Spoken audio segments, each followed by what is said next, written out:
Hey everyone, so today I wanted to do a third trimester update. I think the last update I did was my second trimester update, and I have a lot more to update on this time around. So let's see, I'm currently 33 weeks today.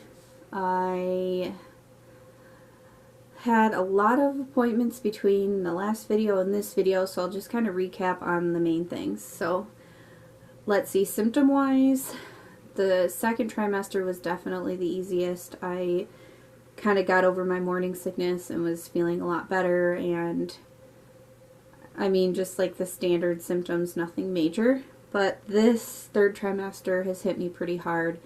Being the third baby, he is like riding very low.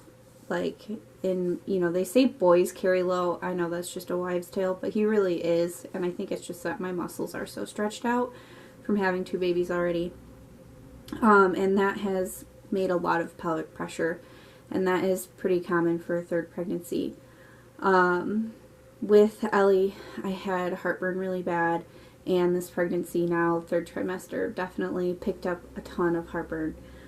To the point where, so last pregnancy I took Zantac.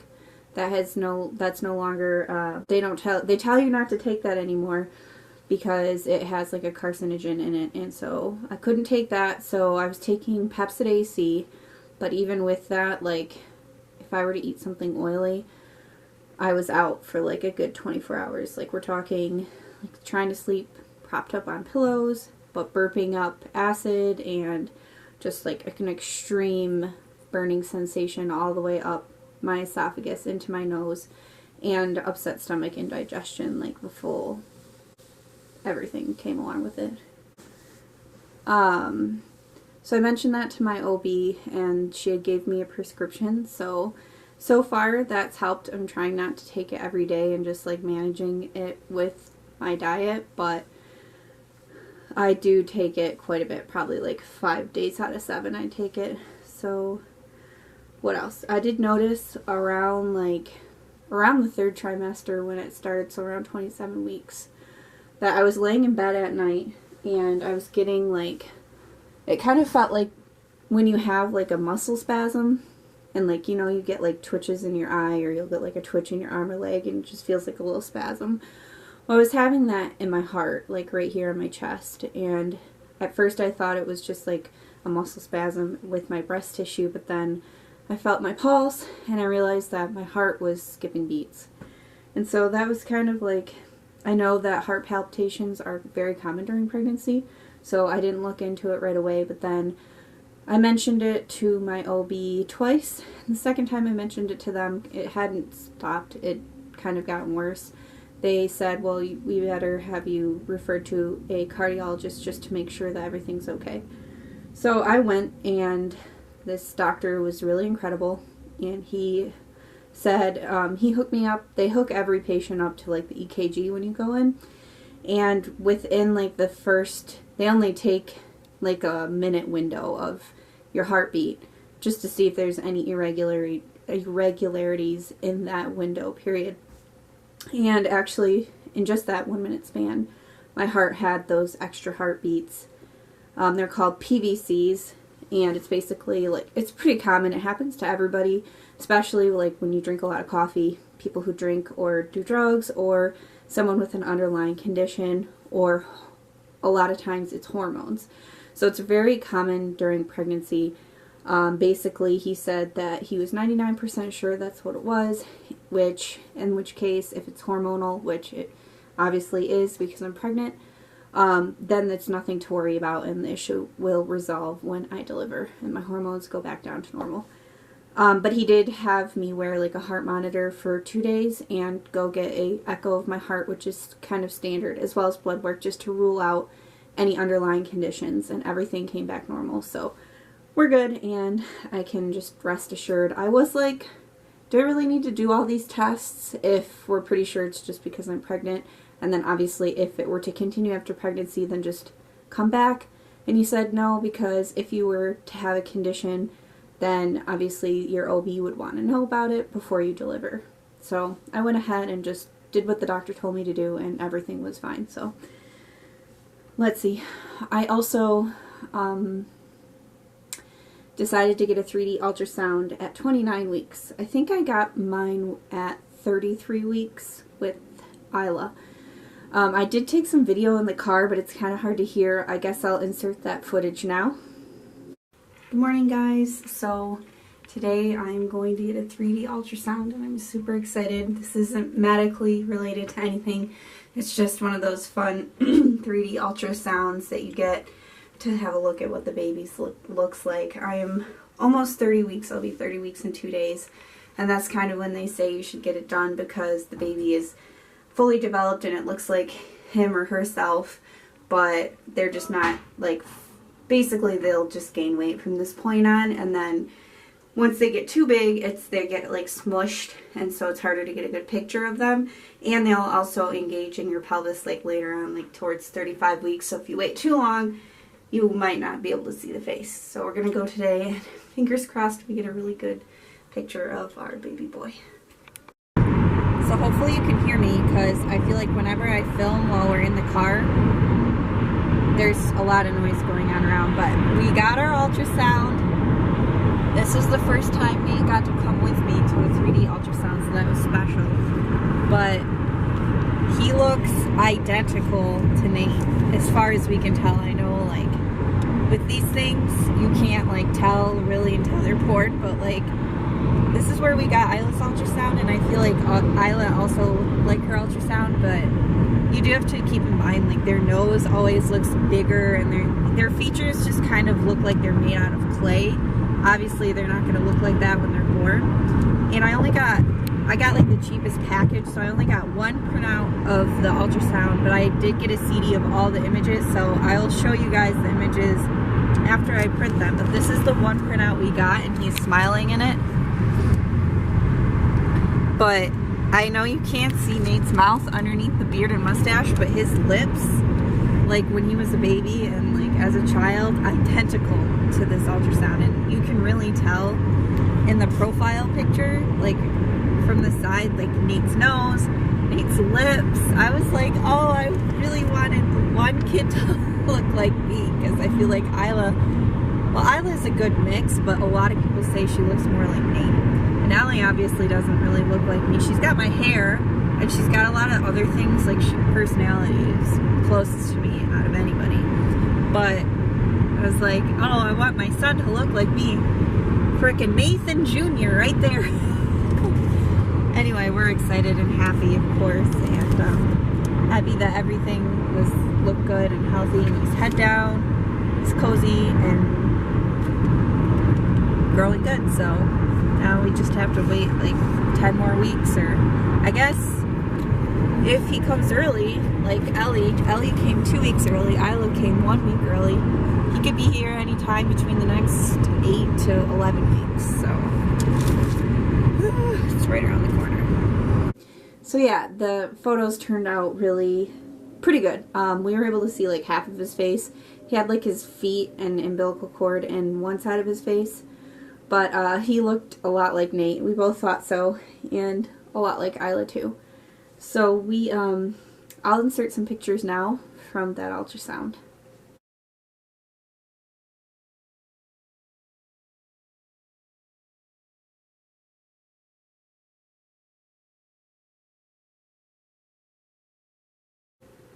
So that was really exciting. I like almost tempted to wait and go back. Like, I wish I would have waited a couple more weeks and gone, because it was really cute to see Isla with like her pudgy cheeks, and like she looked fatter, but you risk that they could, you know, drop into your pelvis, or just like it gets harder and harder to see them as they get more big and bunched up inside of you. So anyway, the last thing, so I also took some video of my last appointment, which was my 32-week appointment. So when I was at my 30-week appointment, the doctor measured my fundal height, and basically it was measuring like a little bit behind what it should be.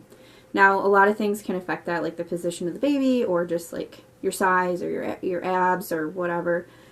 Not saying I have abs, because I really doubt I do, but she scheduled me for a growth scan on my my 32-week appointment just to make sure the baby was indeed large. And so I will insert that video here. Good morning, you guys. So today I'm at the OB for a growth scan and my 32-week appointment. So at my last appointment, they measure your fundal height, I think that's how you say it, which is basically how large your uterus is from your pubic bone to the top of your uterus. And it was measuring like a week or so behind. And if it's measuring behind at all, they do a growth scan just to make sure that the baby is at a good size and developing correctly, and that your amniotic fluid isn't low or something. Most likely, the baby was just kind of squished down, or, you know, it could be anything, the position of the baby, the shape of my uterus. I've never had one before. I've never had this happen, so it is kind of nerve-wracking for me, but I'm sure everything's fine. The baby's, I'm gaining weight, a lot of weight, so, oh, they're calling me. Anyway, they called me, so I gotta go in, but I'll let you know how it goes. Okay, sorry, I got cut short. But I am really relieved. Everything went well. He's actually measuring big, so that really made me feel a lot better, because like I said, I've never been told that I was measuring small. But you know, the fundal height or frontal height or whatever it is, that's kind of just like gives them a vague idea, and then they just make sure that with the ultrasound, which is more, you know, accurate, that the amniotic fluid levels and everything are normal. And the baby was actually measuring, so I'm 32 weeks and 1 day today, and he was measuring around 33 weeks in size. He's at the 62nd percentile, and he's weighing around 4 pounds 9 ounces, so that's pretty crazy. He's pretty big already. And from this point on, he'll be gaining around ½ a pound a week. So I'm actually weighing in less than I did with Isla, which is good. I feel like I've been trying to eat healthier. So, I mean, who knows? But I'm glad everything's good with the baby. And, yeah. So, thanks for coming along with me. So as you saw, everything was fine. The baby's actually measuring a week ahead. So that was all really good news. And I think that maybe, like, based on my weight gain, I think my babies just grow like kind of normal for the first trimester, and then the second trimester maybe slow, because I honestly don't gain that much weight in the second trimester, like just normal, maybe a little bit less. But then by the third trimester, I balloon. Like, most people slow down and like don't gain as much weight in the third trimester. I probably gained like 2 pounds a week from like 32 weeks to, I've only made it to 39 weeks, but I probably gained 2 pounds like in between that time every week. And it doesn't matter what I do, what I eat, that's just my body, the way my baby gains weight. So I'm honestly not surprised that he measured big, because I've noticed a massive increase in my weight gain as well. So the baby is clearly growing. Yeah, so I think that's pretty much it. I don't know if I'm forgetting anything. Oh, I guess I should talk about my birth plan a little bit. I've just learned through 2 other pregnancies. With Ellie, I had this plan, and I was all, I'm going to do it natural, and I'm going to listen to Jack Johnson, and I'm going to try to get in the bathtub, and this and that. And, you know, the thing is, you can't plan a birth. It's going to go the way it's going to go. Of course, you can let your doctor know what you want and say, you know, I want to avoid a C-section at all costs. I want to do it natural. Absolutely have that in your mind, because if you don't, like, if you want a natural birth and you're not, and you really have to have your mind set on it, because if even like 1% of you is like, maybe I'll get the epidural, you're going to get it because it hurts. Like, you need to set your mind on it and go forward with that. But at the same time, you can't always plan for what's going to happen. Your baby could be breech. You might need a C-section. You might have a posterior baby like Ellie was, and it is so painful. Like 99% of people that have a posterior, don't quote me on this, but a very large percent of people that deliver posterior babies get an epidural because it's just so much more painful. So you just can't plan what's going to happen. Like, so with Isla, I was like, kind of want to do it natural again, but I'm open to the idea of an epidural. I got an epidural. I liked it. I'm glad I did it natural with Ellie, but she was posterior. It hurt really bad, and I don't think I want to do that again. So this time around, I'm just like, the baby's going to come when it wants to come. It's going to come in whatever position it's facing at the time.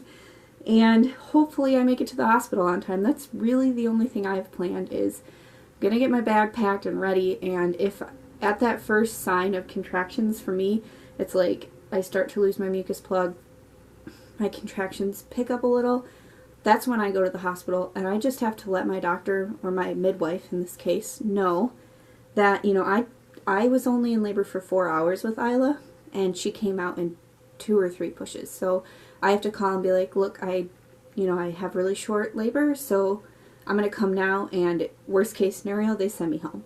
You know, I don't want to have my baby in the car. That's my plan. Other than that, it's still COVID, so obviously Nate's going to be the only one in the room with me.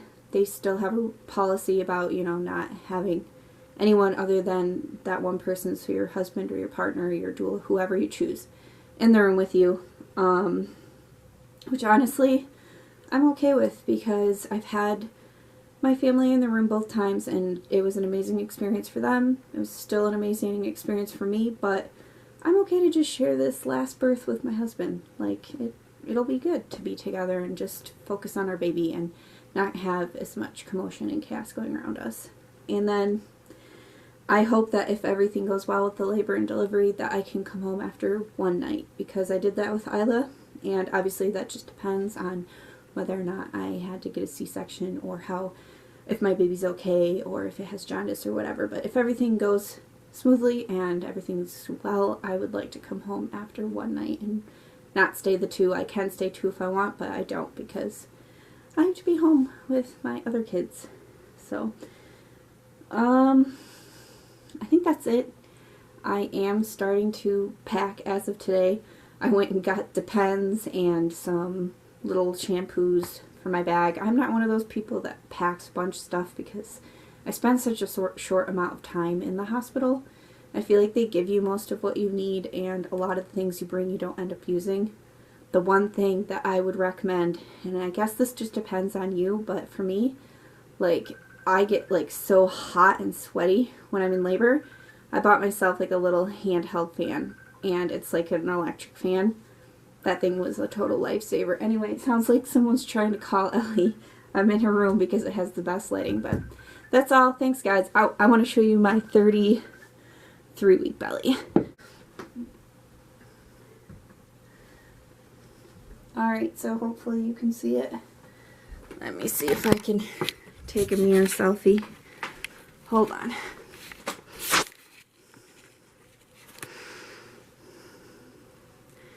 So yeah, I've definitely gotten very big.